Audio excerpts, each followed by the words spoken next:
Okay, let's go to data management, and in the data management part we're going to look at ethics and ethical considerations as well, ethical considerations.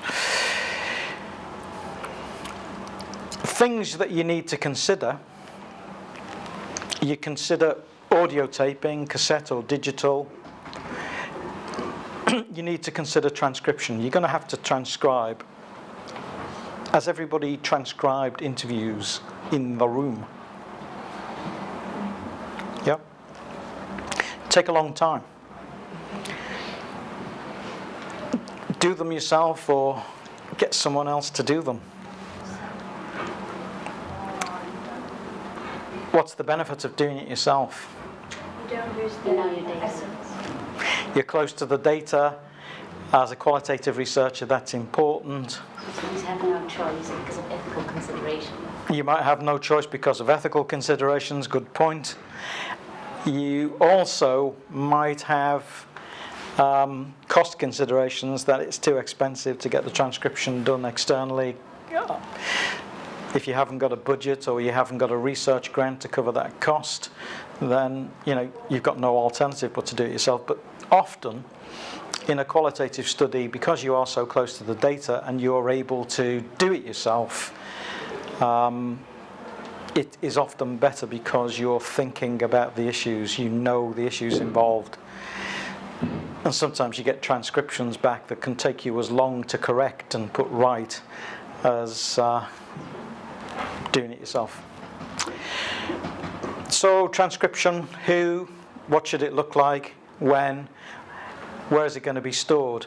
The storage consideration is a twofold issue. In one sense, it could be an ethical issue, because are you protecting people's data?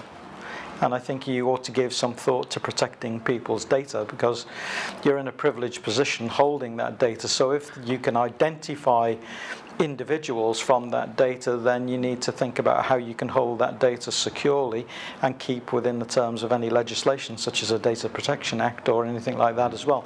So not just ethical, but a legal consideration. But the ethical consideration must be the prime consideration, because you don't want anybody to get into trouble or difficulty as a result of doing research with you in terms of participating in your project. You want to protect their interest. So where will it be stored on one hand is the ethical consideration. On the other hand, where will it be stored is a mechanical issue or a physical issue, because you're probably going to keep it on a chip, memory stick, or a disk, or a disk drive on a computer, but you're going to keep it somewhere. And I've put at the bottom, NVivo is a useful tool within which to store your data, or at least have a link to the data, not necessarily just as a storage issue, but also as a work issue, an analytical tool, how you can access that data and how you can use it and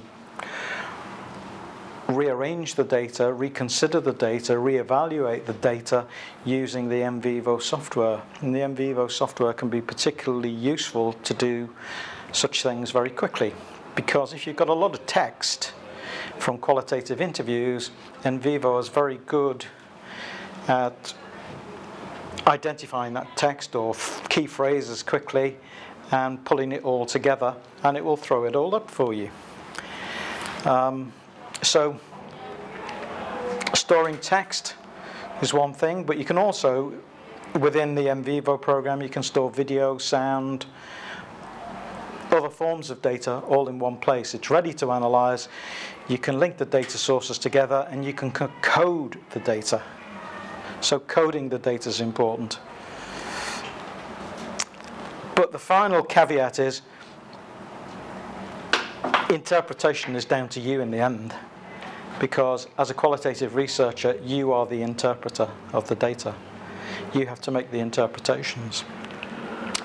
Sometimes you may be part of a team doing a research project, and there might be other people who will help with the interpretation.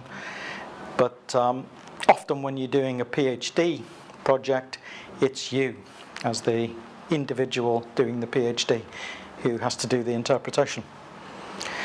So although NVivo is an excellent tool, it is exactly that, it's a tool, it is not the interpreter. So it won't just do it mechanically for you. Let's think about the ethics. And the main focus of ethics, you're protecting people's rights, dignity, safety, well-being. You don't want to cause them any harm. You want to get informed consent. You want them to be able to willingly participate in your research. And you want to maintain this confidentiality. And in some cases, you want to protect anonymity. It's important for anonymity to exist. If you don't protect anonymity, you have to have good reasons for not doing so. Okay, but there are clear guidelines here. When does this all take place? Before you even start the research, you think about it, you plan for it. You get hold of a copy of your university ethics policy and make sure that you are compliant as a researcher following the code of practice that the university has established. In this university, you will get those code of practices from the graduate school, and they're on the website, and you can just pull them down and take a look.